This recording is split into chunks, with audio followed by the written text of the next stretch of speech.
নাহমাদুহু ওয়া নুসাল্লি আলা রাসূলিহিল কারীম, আম্মা বা'দ। প্রিয় দর্শক, আজকে আমরা আলোচনা করব নবী করিম সাল্লাল্লাহু আলাইহি ওয়াসাল্লামকে মহব্বত করা সম্পর্কে। আল্লাহ পাক রব্বুল আলামিন বলেন, কুল ইন কুনতুম তুহিব্বুনাল্লাহ ফাত্তাবিউনি ইউহিব্বুকুমুল্লাহ ওয়া ইয়াগফির লাকুম যুনুবাকুম আল্লাহু গফুরুর রহিম। ওগো নবীজি, আপনি বলে দিন, মানুষ যদি আল্লাহ তাআলাকে ভালোবাসতে চায় তাহলে মানুষ যেন আপনাকে ভালোবাসে, আপনার আনুগত্য করে। তাহলে আল্লাহ তাআলা মানুষদেরকে ভালোবাসবেন, শুধু ভালোই বাসবেন না, আল্লাহ তাআলা মানুষের গুনাহসমূহকে মাফ করে দিবেন। নবীজিকে ভালোবাসার পদ্ধতিটা কি? সাহাবায়ে কেরাম রাদিয়াল্লাহু তাআলা আনহুম আজমাইন, যারা নবীজিকে জীবদ্দশায় পেয়েছেন, নবীজির সান্নিধ্য গ্রহণ করেছেন, নবীজিকে কিভাবে মহাব্বত করতে হয় এটা তারা দেখিয়েছেন।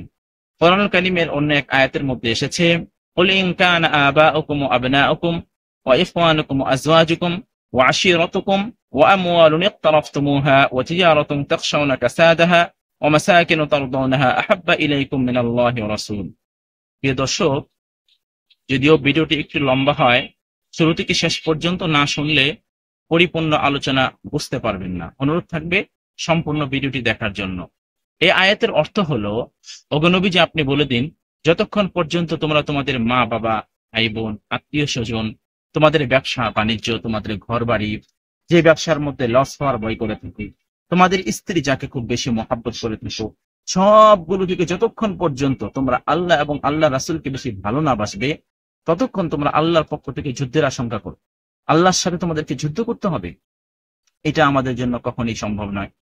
এই আয়াত যখন নাজিল হয়, সাহাবায়ে কেরাম রাদিয়াল্লাহু তাআলা আনহুম আজমাইন নিজের জীবনের চেয়ে বেশি কিভাবে নবীজিকে মহাব্বত করতে হয় এবং সন্তানের চেয়ে বেশি কিভাবে মহাব্বত করতে হয়, টাকার চেয়ে বেশি কিভাবে মহাব্বত করতে হয়, এটা প্র্যাকটিক্যাল দেখিয়েছেন। যেমন হাদিসের মধ্যে এসেছে, আল্লাহর হাবিব সাল্লাল্লাহু আলাইহি ওয়াসাল্লাম জিহাদের ময়দানে যাবেন, সাহাবায়ে কেরামদের কাছ থেকে টাকা চেয়েছেন, ইআনাত চেয়েছেন। সাহাবায়ে কেরাম রাদিয়াল্লাহু তাআলা আজমাইন যার যেমন সাধ্য ছিল তারা এগুলো দিয়েছেন। হযরত আবু বকর সিদ্দিক রাদিয়াল্লাহু তাআলা আনহু, তিনি ঘর থেকে অনেক কিছু নিয়ে এসেছেন। হযরত ওমর রাদিয়াল্লাহু আনহু অনেক কিছু নিয়ে এসেছেন। হযরত আবু বকরকে বলেছেন, তুমি ঘরের মধ্যে কি রেখে এসেছো? হযরত আবু বকর বলেন, ইয়া রাসূলুল্লাহ, আমি ঘরের মধ্যে একমাত্র আপনাকে এবং আল্লাহকে রেখে এসেছি, কোনো কিছু আমি ঘরের মধ্যে রেখে আসিনি। তিনি প্রমাণ করেছেন যে তিনি মালের চেয়ে বেশি আল্লাহ রাসূলকে মহব্বত করেন। উহুদের ময়দানে একটি ঘটনা আছে যে নবী করিম সাল্লাল্লাহু আলাইহি ওয়াসাল্লাম সম্পর্কে কাফেররা একটি গুজব ছড়িয়ে দিল যে মুসলমানদের নবীকে হত্যা করা হয়েছে, মুসলমানদের সেনাপতি যিনি, তাকে হত্যা করা, মুসলমানদের সেনাপতিকে হত্যা করা হয়েছে। আসলে এটা একটা গুজব ছিল। তো মদিনার মানুষ যে কতটা মহব্বত করত, এক মহিলা দৌড়িয়ে যাচ্ছিল উহুদের ময়দানের দিকে। পথিমধ্যে কেউ বলছে, আরে তুমি কোথায় যাচ্ছ? তোমার তো ছেলে নিহত হয়েছে উহুদের ময়দানে। মহিলা বলে, আমার নবীজি কেমন আছে? আরো সামনের দিকে যাচ্ছে, একজন বলছে, তোমার স্বামী শহীদ হয়ে গেছে। মহিলা বলছে, রাখো স্বামীর কথা, আমার নবী কেমন আছেন?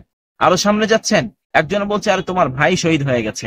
মহিলা বলছে, রাখো ভাইয়ের কথা, আমার নবী কেমন আছে? এরকম ভাবে কেউ বলছেন সন্তান শহীদ, কেউ বলছেন ভাই শহীদ, কেউ বলছেন বাবা শহীদ। মহিলা কোনোটাই কর্ণপাত করছেন না, শুধু বারবার বলছেন যে আমার নবী কেমন আছে। হাদিসের কিতাবের মধ্যে এসেছে, ওই সময় পর্দার আয়াত নাজিল হয়নি। মহিলা উহুদের প্রান্তরে গিয়েছেন, সাহাবীদের সাথে সাক্ষাৎ হয়ে এসে জিজ্ঞেস করেছেন, নবীজি কোথায়? সাহাবায়ে কেরাম বলেছেন, নবীজি পাহাড়ের উপরে বিশ্রাম নিচ্ছেন।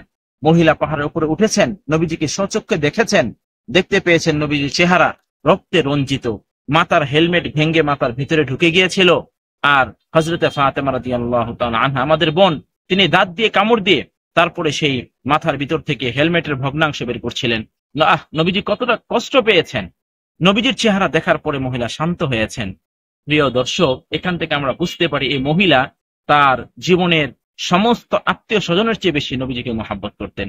আর এক হাদিসের মধ্যে এসেছে, এক মহিলা নবীজি জিহাদের ময়দানে যাবেন, তার ছোট বাচ্চাকে নিয়ে এসেছেন। এনে বলেন যে, ইয়া রাসূলুল্লাহ, আমার বাচ্চাকে যুদ্ধের ময়দানে নিয়ে যান। নবীজি বলেন যে, বাচ্চাকে নিয়ে আমি কি করব?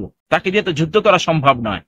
মহিলা বলেন, যখন যুদ্ধের ময়দানে শত্রুপক্ষ থেকে আপনার উপরে আক্রমণ আসবে, আপনি আমার বাচ্চাকে ডাল হিসাবে ব্যবহার করবেন। তীর আপনার গায়ে না লেগে যেন বাচ্চার গায়ে লাগে, আক্রমণ যেন আমার বাচ্চার উপরে আঘাত হানে, আমার বাচ্চা শহীদ হবে। হাসরের ময়দানে আমি বলবো, আমি একজন শহীদের মা হয়ে আজকে এসেছি, আমাকে ক্ষমা করে দেয়া হোক। প্রিয় দর্শক, সাহাবায়ে কেরাম নবীজিকে জীবদ্দশায় পেয়েছেন, এজন্য তারা সরাসরি কিভাবে মহব্বত করতে দেখিয়েছেন। আমরা কিভাবে মহাব্বত করব? হাদিসের মধ্যে এসেছে যে যখন আমি থাকবো না, তখন তোমরা যখন আমার সুন্নতকে আঁকড়িয়ে ধরবে, এটাই প্রকৃতপক্ষে আমাকে মহাব্বত করা হবে। হাদিসের কুল্লু উম্মতি ইয়াদখুলুল জান্নাতা ইল্লা মান আবা, কিলা ওয়া মান আবা, ক্বালা মান আতাআনি দাখালাল জান্নাহ ওয়া মান আসানি ফাকাদ আবা।